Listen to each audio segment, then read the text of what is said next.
commander whose world exploded in fire and twisted metal. The bridge of his warship Talon's Edge crumpled around him as plasma torpedoes tore through the hull. Emergency klaxons screamed their final warnings before power systems died with sparking finality. All hands abandoned ship. Hyenwu roared into his cum, but static answered back. His crew of 40 elite Vorthok warriors was gone, vaporized in the initial strike from the Crimson Raiders. The pirates had appeared from nowhere, their black ships emerging from behind the asteroid field like hungry vultures. The Vorthok commander's scaled hands flew over his command console, trying to route emergency power to weapons. Nothing. The Raiders had known exactly where to hit, crippling his ship's defenses in seconds. This wasn't random piracy. This was a planned execution. Hume's breathing apparatus hissed as the ship's atmosphere leaked into space. Purple blood seeped from gashes across his reptilian hide, where shrapnel had found gaps in his armor.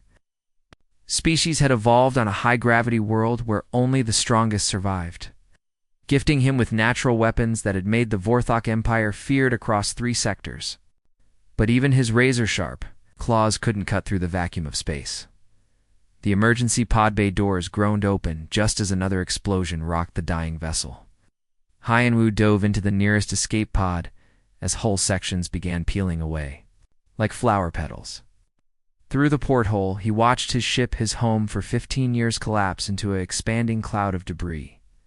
The pod's basic life support kicked in, but Hyenwu could hear the telltale whistle of escaping air. The hull had been damaged in the launch. He had maybe 20 minutes before suffocation claimed him. Round his pod, the wreckage of his ship drifted in the cosmic graveyard, joining dozens of other vessels the Crimson Raiders had destroyed in. This sector, his emergency beacon was broadcasting. But who would answer? The nearest Imperial patrol was 3 days away, and merchant ships avoided this area like a plague zone. Hyenwu closed his eyes and prepared for an honorable death when something massive slammed into his pod. Curved claws, each longer than his forearm, punched through the pod's hull like it was paper. Hyenwu's hand instinctively went to his sidearm, but he froze when he saw what was attached to those claws. Out. Still alive, reptile. The voice sounded like boulders grinding together in an avalanche. The creature that peered through the torn hull defied every nightmare Hyenwu had ever imagined. Standing over 3 meters tall, it resembled a praying mantis crossed with a siege engine. Its exoskeleton was matte black, scarred from countless battles, and its compound eyes reflected the distant starlight like polished obsidian. Each of its 4 arms ended in serrated blades that could slice through battle armor like soft cloth. Krax found another survivor. The creature called over its shoulder in that bone-chilling voice. This one's still breathing, right behind the mantis thing. Hyenwu glimpsed other shapes moving through the debris field. A writhing mass of muscular tentacles undulated between hull fragments, appendage thick as a tree trunk and tipped with barbed suckers. Translucent poison sacs pulsed beneath, its pale skin glowing with sickly bioluminescence. This had to be one of the legendary Kolhari death singers. Creatures that could crush a shuttle in their coils while pumping enough toxin to kill 100 beings. Electric arcs danced through the void as a third figure approached. It appeared to be made of living crystal, its faceted body containing storms of energy that sparked and flowed like captured lightning. Where it passed, metal debris became magnetized and attracted to its form. Hyenwu had heard rumors of the voltaic collective energy beings, fed on electrical fields and could discharge enough power to level city blocks. These were apex predators, kind of creatures that entire star systems paid tribute to avoid. Monsters that the Galactic Council classified as extinctional-level threats, and they were working together. Easy cracks came a new voice, startlingly calm and measured. A small figure pushed past the gathered nightmares, and Hyenwu's jaw dropped. It was human, female, barely reaching the mantis creature's thorax, wearing standard-issue mercenary gear that looked like it had seen better decades. Her dark hair was pulled back in a practical ponytail, and her face bore the kind of scars that came from surviving things that killed everyone else. She moved with quiet confidence among beings that could end her life with a casual gesture. "Captain Jahai," she said, her voice carrying the authority of someone accustomed to being obeyed by monsters. "You're coming with us, Commander." Her beacon identified your rank and species. Hyanwu's warrior pride flared like a struck flame. This soft-skinned creature, lacking claws, fangs, natural armor, or any visible weapons, claimed to lead these apex predators. Its people had conquered worlds and built an empire spanning 12 systems. The very idea that a human one of the galaxy's newest and weakest species could command such beings was an insult to the natural order. "The Raiders hit Colony 7 next," Jihai continued, consulting a handheld tactical display with the casual ease of someone discussing weather. "Long-range sensors show their fleet moving to attack in 18 hours. We stop them there, or they'll slaughter 10,000 civilians. Mining families mostly, no defenses, no military presence." She looked up at Hyanwu with eyes that had seen too much death. "Question, is Commander Yu in?" Hyanwu flexed his claws, feeling the familiar weight of vengeance burning in his chest. The Crimson Raiders had murdered his crew, destroyed his ship, and left him floating in space to die. Every instinct screamed for revenge against the pirates who had shown his warriors no mercy. "I'll fight alongside anyone to destroy those butchers," he growled, his voice carrying the promise of violence that had made his species feared across the galaxy. But as the strange human smiled and began issuing orders that the nightmares around her followed without question. Hyanwu couldn't shake one disturbing thought in a universe full of natural-born killers. What kind of creature convinced monsters to follow it into battle? The first explosion shattered the morning quiet of Colony 7. Crimson Raider dropships screamed through the atmosphere like falling meteors, their engines painting red streaks across the dawn sky. Warning sirens wailed as the first wave of pirates hit the outer perimeter, their assault rifles chattering death into the mining complex. Hyanwu crouched behind a massive ore processing unit, watching the enemy pour through breached defensive walls. These weren't ordinary pirates. They moved with military precision, their black armor gleaming with fresh blood from the guard posts they'd overrun. Advanced plasma weapons cut through the colony's makeshift barriers like paper. "Remember Jihai's?" Voice crackled through their units. "Protect the civilians. The main shelter is 3 clicks south. Keep the raiders busy here." The industrial sector stretched before them like a metal maze towering refineries, chemical processing plants, and mining equipment creating a landscape of pipes, catwalks, and storage tanks. Perfect terrain for the kind of close-quarters horror show that was about to unfold. Cracks struck first. The mantis creature dropped from an overhead walkway onto a squad of raiders, his 4-bladed arms moving faster than Hyanwu's eyes could follow. Each strike was surgical, precise, deadly. A raider's weapon arm separated at the elbow. Another pirate's head rolled across the metal grating. The third tried to run, but found his legs no longer obeyed his commands. "Beautiful work," Krax chittered, his compound eyes reflecting the flames now spreading through the facility. Purple blood dripped from his serrated limbs as he bounded toward his next victims. 50 meters away, a group of raiders took cover. Behind a chemical storage tank, setting up a heavy plasma cannon, they never saw venom coming. The Kolhari flowed through the ventilation system like living liquid, his boneless form squeezing through gaps that shouldn't have fit a creature his size. He emerged from a maintenance hatch directly behind the cannon. "Crew." The first raider felt the tentacle wrap around his throat before he could scream. Paralytic toxin flooded his system as muscular coils lifted him off the ground.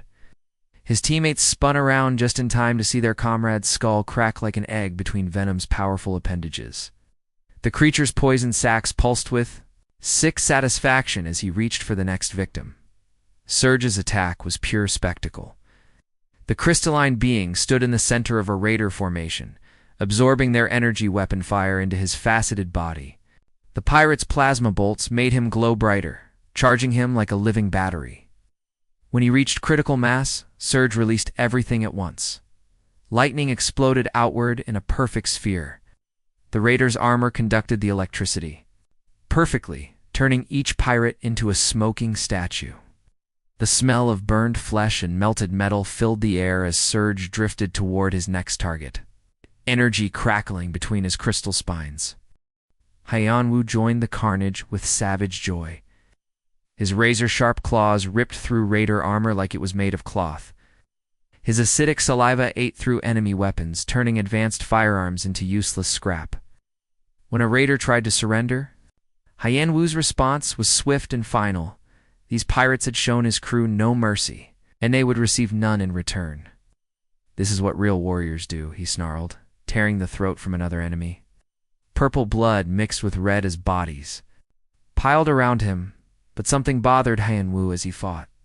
While the monsters carved through enemies with primal fury, the human Jihai remained at the rear of their formation. She wasn't cowering exactly, but she wasn't fighting either.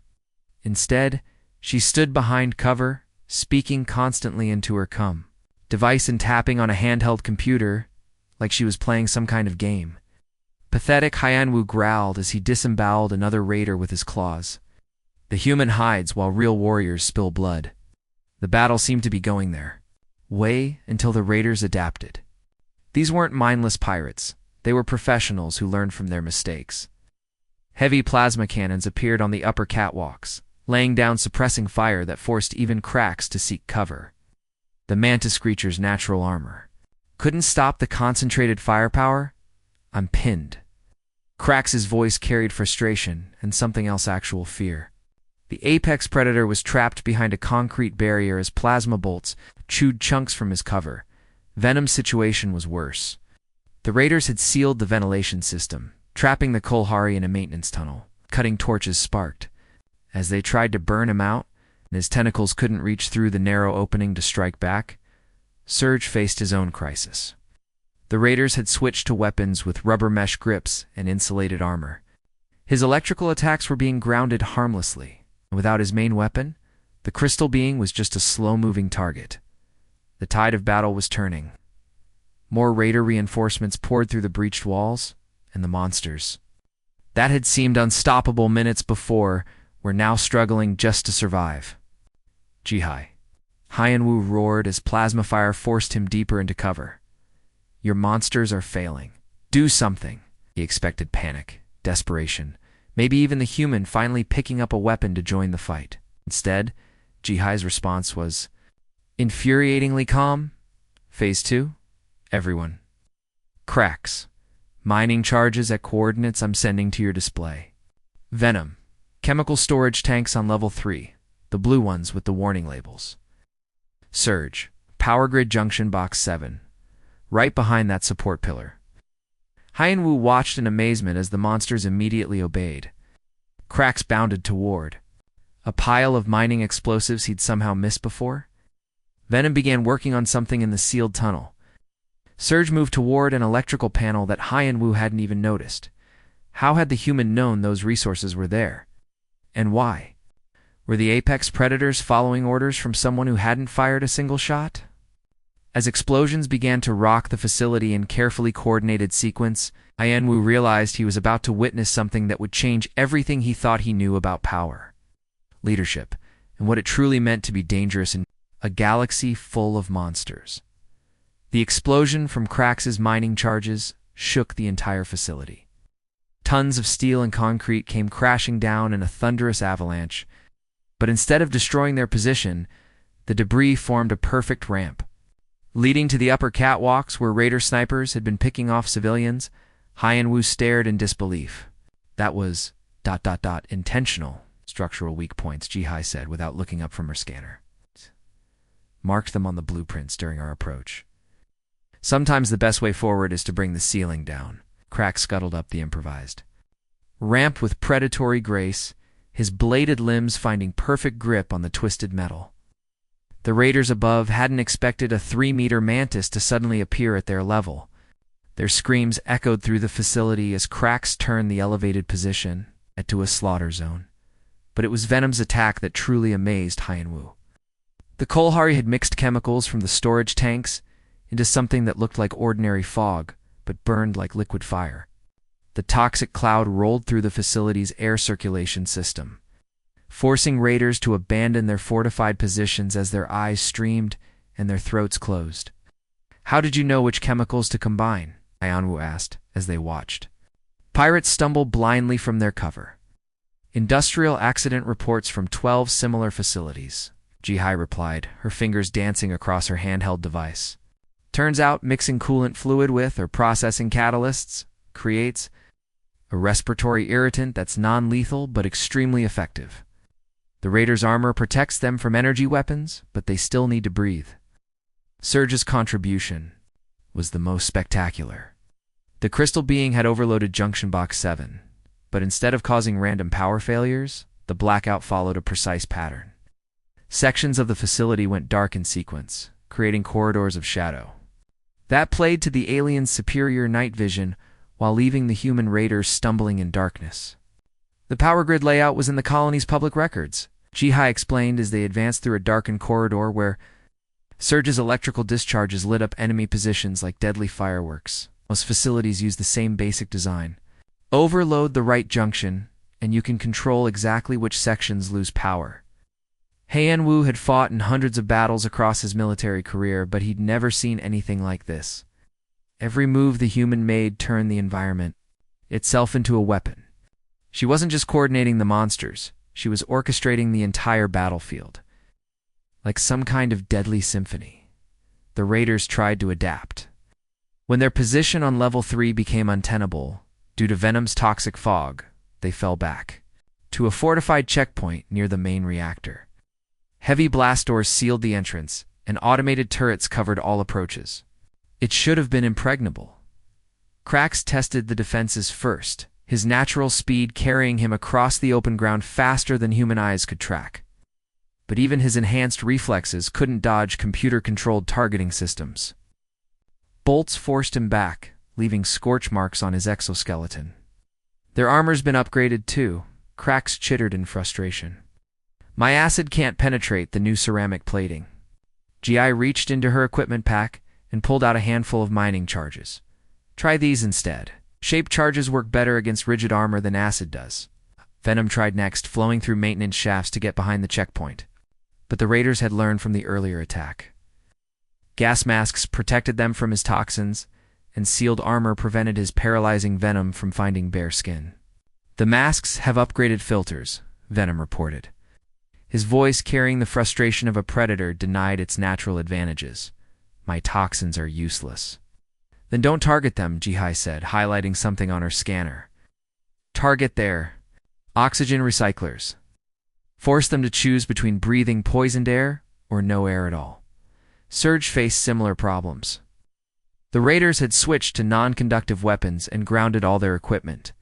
His electrical attacks sparked harmlessly against their new defenses. They're using some kind of energy dampening field, Surge reported, his crystalline form dimming with unused power. I can't discharge effectively. Ji-Hai studied the facility schematics on her device. The dampening field needs massive power. To operate, overload their backup generators, and their fancy new toys become expensive paperweights. Hyunwoo watched in growing amazement as each alien encountered the limits of their natural abilities, only to have the human provide a technological solution. When Krax's claws couldn't cut, she gave him explosives. When Venom's poison failed, she redirected him to sabotage life support. When Surge's lightning was blocked, she found him a different electrical system to overload.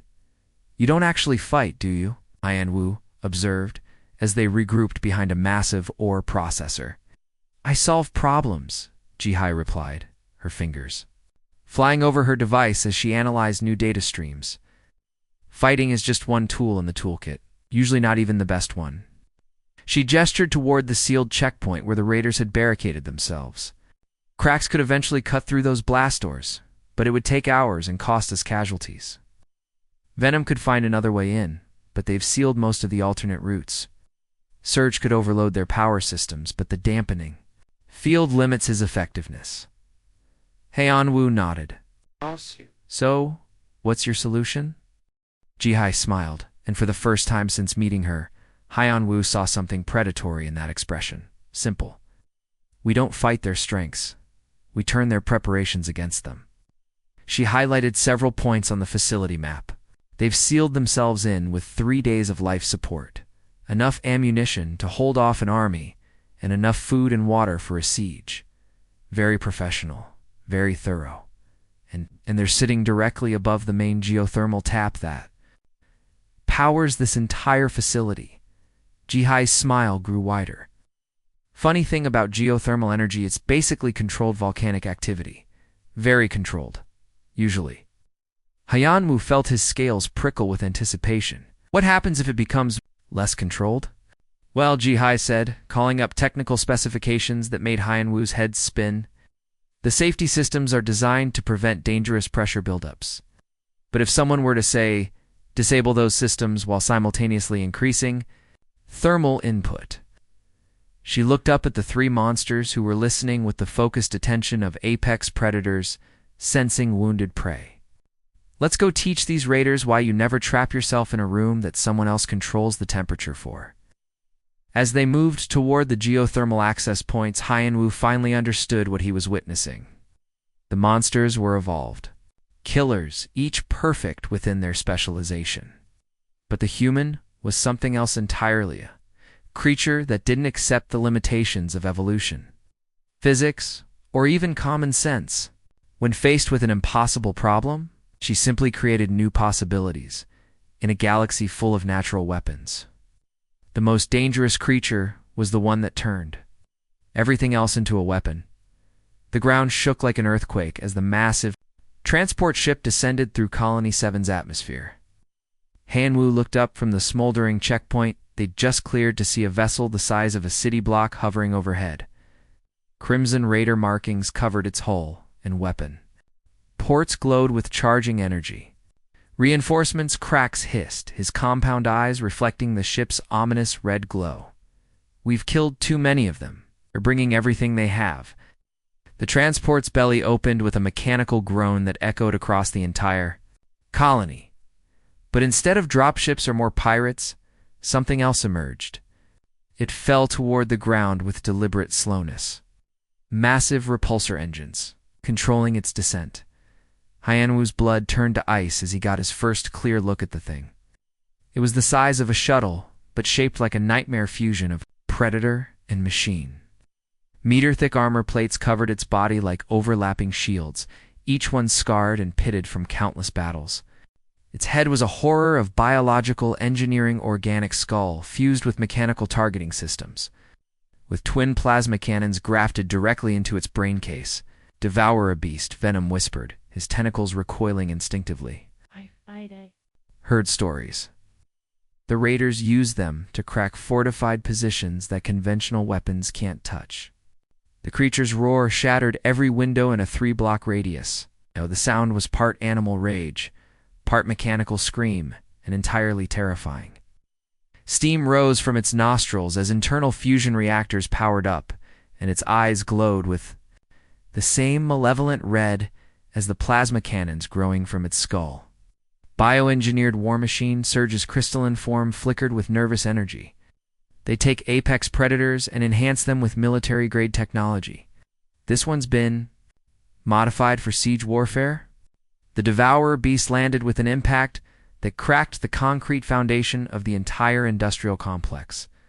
It stood on 6 legs, each one thick as a tree trunk, and ending in claws that could tear through starship hulls. When it moved, servos, wind and hydraulics hissed, but underneath the machinery was pure organic menace. It's heading for the civilian shelter, Jihai said, tracking its movement on her scanner. 3,000 people are hiding in that bunker. If it reaches them, ... She didn't need to finish. The Devourer beast's plasma cannons could melt through the shelter's reinforced walls in seconds. Cracks was the first to attack, his predatory instincts overriding his usual caution. The mantis creature bounded across the industrial complex, using pipes and catwalks to build momentum before launching himself at the bioengineered monster. His serrated blades, which had carved through raider armor like paper, struck the creature's hide with ringing impacts. Sparks flew, but the Devourer beast's armor held. Cracks' natural weapons, honed by millions of years of evolution, couldn't even scratch the enhanced plating. Worse, the creature barely seemed to notice the attack. One massive claw swatted at Cracks like he was an annoying insect, sending the mantis creature tumbling across the ground. "My blades are useless," Cracks chittered, his usual confidence completely shattered. "That armor is too thick. I can't even dent it." Venom tried next, flowing between the creature's legs to find gaps in its armor. The Kolhari's toxin sacs pulsed as he prepared to inject enough poison to kill a dozen beings. But when his tentacles made contact with the devourer beast's skin, nothing happened. Synthetic flesh, Venom reported in horror. It's not fully organic anymore. My toxins can't affect artificial tissue. The creature's response was swift and brutal. Plasma cannons swiveled toward Venom, energy building in their barrels. Twin beams of superheated matter lanced out, forcing the Kolhari to abandon his attack and flee for cover. Surge's assault was the most spectacular failure. The crystalline being channeled every amp of stored electrical energy in his body, unleashing a lightning storm that would have reduced a normal creature to ash. But instead of frying the devourer beast, the electrical attack seemed to energize it. It's absorbing my power. Surge cried as his crystalline form dimmed. The biomechanical systems are using my energy to charge their weapons. The plasma cannons began glowing brighter, fed by Surge's own electrical discharge. The devourer beast's roar took on a triumphant note as it turned toward the civilian shelter. Its enhanced weapons now fully powered. Hyenwu felt something he'd never experienced before in his long military career: complete helplessness.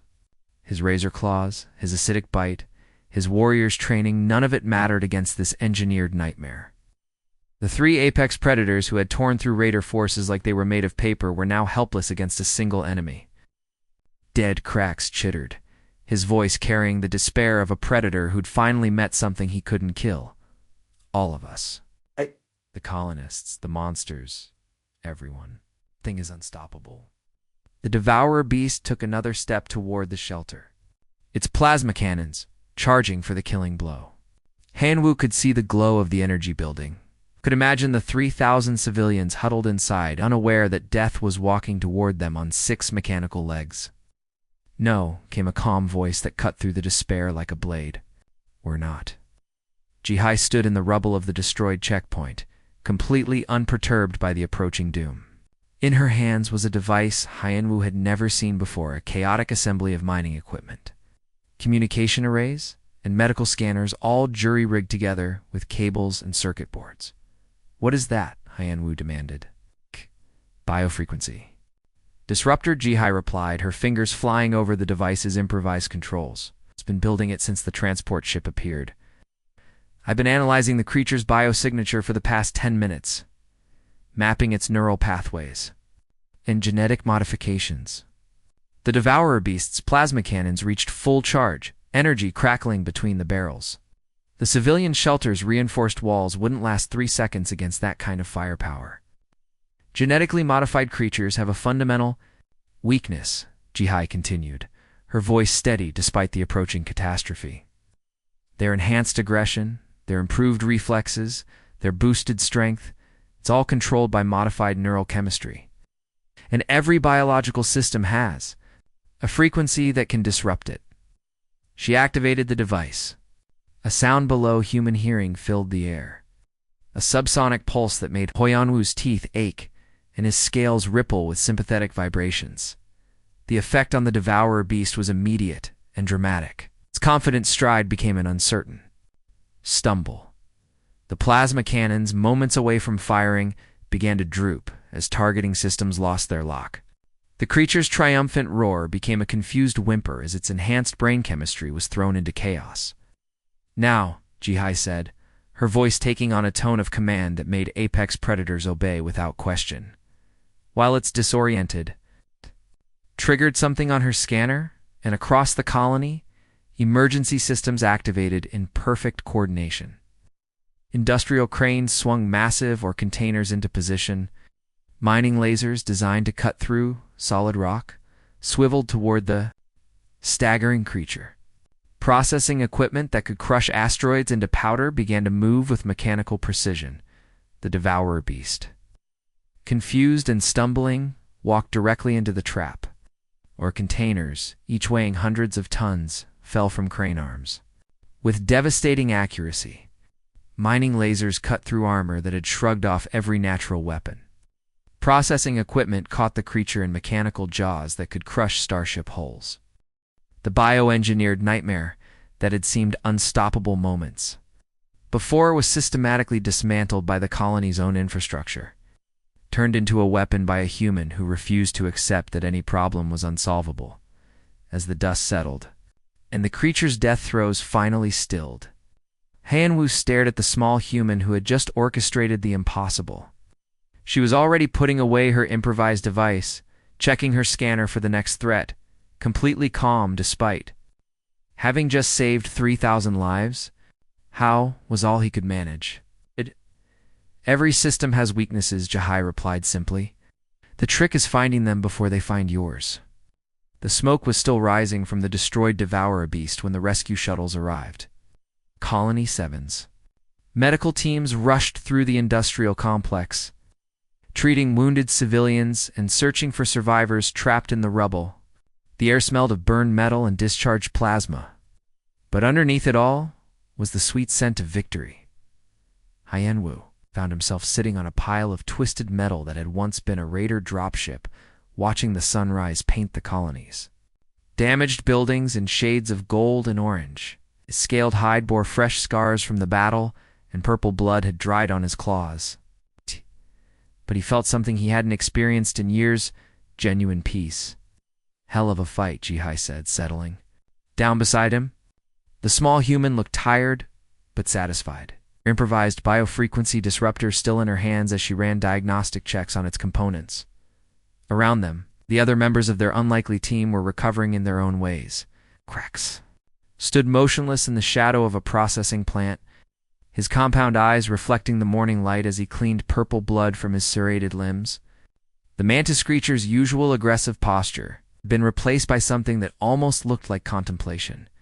Venom had coiled himself around a support beam, his tentacles slowly massaging bruises where raider weapons had found their mark. The Kolhari's poison sacs had dimmed to their normal pale glow, no longer pulsing with combat readiness. Even in rest, he remained alert. But the killing fury had left his movements. Surge stood at the edge of the complex, his crystalline form catching and refracting the sunrise into rainbow patterns on the damaged walls. Electrical arcs still danced between his facets, but gently now, like a contented purr, rather than the violent lightning of battle. I've been thinking, Haiyan-Wu said, flexing his claws and feeling the familiar weight of his natural weapons. About what happened back there, about what I saw. Jihai nodded, her attention split between the conversation and the device in her hands. The Devourer beast was impressive. Bioengineering at its finest. Someone spent a lot of money creating that thing. That's not what I mean. Haiyan-Wu gestured toward their teammates. Look at them. Krax is a perfect killing machine. Evolution spent millions of years honing his species into the ultimate predator. Every part of his body is designed for slaughter. True, Jihai agreed. Mantis-class hunters from the Outer Rim? Their homeworld is basically a death trap that only the strongest survive. Natural selection at its most brutal. Venom comes from a world where everything is poisonous, Haiyan-Wu continued. His species evolved to be immune to every toxin in their ecosystem while producing dozens of their own. He's literally a living chemical weapons factory. The Kolhari Death Singers, Jihai nodded. Their planet's atmosphere is so toxic that most species can't even breathe there. They had to become walking poison factories just to survive. And Surge Haiyan-Wu looked toward the crystalline being. His people evolved in the core of an electromagnetic storm. They're living batteries. Creatures of pure energy. On their homeworld, they feed on lightning strikes. The Voltaic Collective, Jihai said. One of the oldest species in the galaxy. They were manipulating electromagnetic fields when most of us were still learning to make fire. Haiyan-Wu flexed his claws again, feeling the acid glands in his jaw. Prepare their deadly secretion. My own people aren't much different. We evolved on a high-gravity world where only the strongest survived. These claws can cut through starship hulls. A bite can melt through battle armor. We're natural-born warriors. The Vorthok Empire, Jihoi said with a slight smile. Conquest through superior evolution. Your species has been using those advantages. To build an empire for centuries? Exactly. Haiyan-Wu turned to look directly at the human. We are what evolution made us. Krax is the perfect killer. Venom is the perfect predator.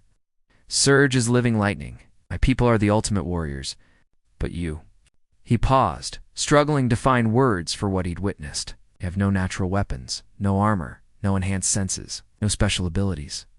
By every measure that matters in this galaxy, humans should be prey animals. Food for creatures like us. Jihai set down her device and looked out at the sunrise. Humans aren't evolved for any specific environment. We're evolved to change environments to suit us. When Krax faces armor he can't cut, he's limited by his biology. When I face a problem I can't solve, I make new tools until I can solve it. That's what I realized during the fight, Hyanwu said. Every time one of us hit a limitation, you found a way around it. Krax's claws couldn't cut the new armor, so you gave him explosives. Venom's toxins couldn't penetrate gas masks, so you had him attack their air supply. Surge's lightning was being grounded, so you found him a different electrical system to overload.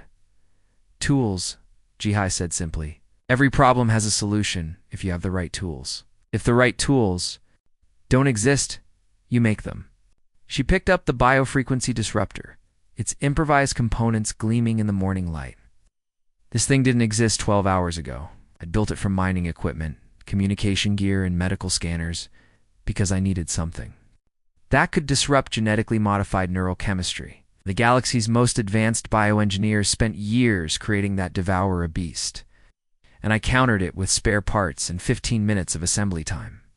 Hyanwu felt his respect for the small human grow beyond anything he'd thought possible. Your species doesn't accept limitations. Limitations are just problems that haven't been solved yet. Jihai smiled, and there was something predatory in that expression that made Hyanwu's warrior instincts take notice. That's what makes us dangerous. Every other species in the galaxy evolved to fill a niche. Humans evolved to make niches irrelevant. She gestured toward the colony around them, where humans were already beginning repairs despite the battle having ended only hours ago. Look at them. They're not stronger than the equipment they're lifting, so they use mechanical lifters. They're not tougher than the materials they're working with, so they use protective gear. They're not faster than the deadlines they're facing, so they use better organization and communication. While we're limited by what evolution gave us, Hyanwu mused. Exactly. Krax will always be what his species became through natural selection. He's perfectly adapted for his ecological niche, but he can't adapt beyond it. Same with Venom, Surge, and your people. You're all masterpieces of evolutionary design, but you're also prisoners of that design. The humans stood up, shouldering her equipment pack as their ship's engines began warming up in the distance. Humans are different. We'll look at our limitations and ask, how can we fix this? We're not the strongest, so we build machines to be strong for us. We're not the fastest, so we build vehicles to be fast for us. We're not the smartest, so we build computers to think for us. As they walked toward their ship, Hyanwu noticed something that made him pause. The other members of their Team 3 apex predators who could destroy armies single-handedly were following Jihai's lead without question, not because she was stronger or more dangerous than them, but because she was something they couldn't become, infinitely adaptable. I understand now, Hyanwu said as they reached the ship's boarding ramp. In a galaxy full of perfect predators, the most dangerous creature is the one that refuses to be perfect. The one that looks at the impossible and asks, what tools do I need to make this possible? Jihai paused at the ramp, looking back at the colony they'd saved. The monsters were born dangerous. Humans chose to become unstoppable. As their ship lifted off toward the next mission, Hyanwu realized he'd learned something that would change how he saw the universe forever. Power wasn't about having the biggest claws or the strongest armor or the deadliest venom. True power was about refusing to accept that any problem was unsolvable, any enemy unbeatable, any limitation permanent. The galaxy was full of natural-born killers, each one a masterpiece of evolutionary perfection. But there was only one species that looked at perfection and said, that's not good enough, we can do better. In the vast darkness of space, surrounded by creatures that could tear apart starships with their bare hands, the most terrifying thing wasn't the monster in the shadows, it was the small, soft creature that turned on the lights. The end.